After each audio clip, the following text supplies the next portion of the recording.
Bonjour chers amis, on continue l'interdiction de dire à un non-juif de faire quelque chose qu'on n'a pas le droit à Shabbat. Est-ce qu'on a le droit de dire à un non-juif de faire quelque chose et indirectement il devra faire quelque chose qui n'est pas permis? Par exemple, on a oublié la lumière dans le frigidaire et donc en ouvrant le frigidaire, la lumière va s'allumer. On a le droit de dire à un non-juif: amène-moi le coca du frigo, malgré que impérativement la lumière va s'allumer. La raison, c'est qu'on ne lui dit pas d'allumer la lumière, on lui dit simplement d'amener le coca.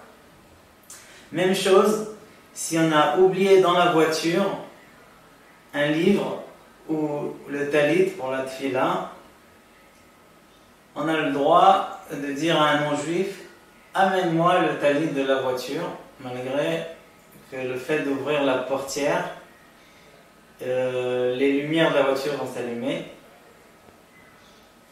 Par contre, on n'a pas le droit de lui donner la clé et lui dire ouvre la voiture. Donc seulement si la voiture est déjà ouverte. Quand un non-juif vient de lui-même pour nous rendre service, par exemple, il voit que la plaque de Shabbat est éteinte et les aliments sont froids, et il vient de lui-même par sa propre volonté pour remettre l'électricité, il faut le stopper. Et il faut lui dire: non, on n'a pas le droit à Shabbat, merci beaucoup. Par contre, s'il vient faire un acte pour lui-même, et la pièce est obscure, il veut allumer la lumière parce qu'il a besoin de faire quelque chose, et nous aussi on va en profiter, il ne faut pas le stopper. Une aide ménagère, non juive bien sûr, on a le droit de lui dire: fais la vaisselle, malgré qu'elle va le faire dans le lave-vaisselle, donc elle va allumer l'électricité pour bien faire sa machine, puisque nous on lui dit va laver la vaisselle, on ne lui dit pas va laver à la machine, on lui dit va laver, elle peut laver à la main, donc elle le fait pour son bien, pour faciliter son travail. Parfois on passe Shabbat à l'hôtel et on va chercher à l'accueil, au bar, on va chercher une boisson.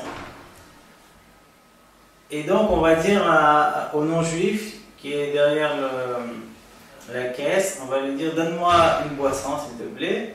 Il va nous demander quelle chambre, on va lui dire le numéro de la chambre et on sait bien qu'il va aller noter comme quoi on a pris tant et tant de bouteilles. Ceci est permis puisqu'il va le faire pour lui-même, pour ses comptes. Et nous, simplement, on lui a demandé de nous donner une boisson. Shabbat Shalom, prochain cours, on poursuit le fait de dire à un non-juif.